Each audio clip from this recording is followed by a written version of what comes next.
6 janoary Cardinaly Armand Gaëtan Razavindratandra.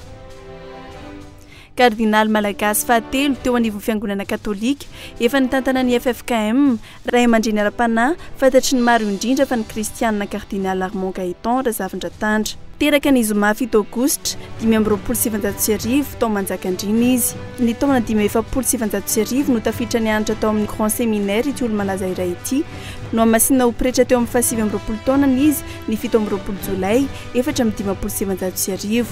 Nanon ny fianarany tany ivelany ny Cardinaly Armand Gaëtan Razavindratandra ka mahakasika indrindra ny katesizy no noalalin'ny tany tao amin'ny Institut Catholique de Paris.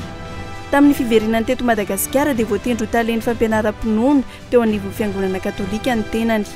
Efa nisana ny andraikitra ny tale tao amin'ny Centre National de Formation Catéchétique voatendry ny Papa Paul faha-efatra ho évêque ny diocèse ny Mahajanga izy avy eo ka naharitra 12 taona no nisahaniny n'izany andraikitra izany teo anelanelin'ny taona 1770 sy ny taona 1770 izay nahavoatendry azy ho kardinaly. Izy ihany koa no iray amin'ireo nanomana ny fitsipika mifehy ny fiombonan'ny fiangonana kristiana eto Madagasikara na ny FFKM izay nitsangana tamin'ny taona 1770.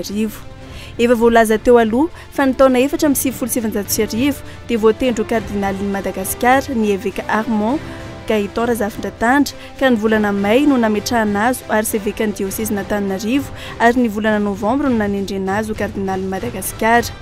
Izy ny kardinaly voalohany tsy tao anatin'ny fikambanana jezuita. Notomandry teo amin'ny faha-720 taona ity ray aman-dreny ampanahy lehibe iray ity ny 9 Martsa 2020.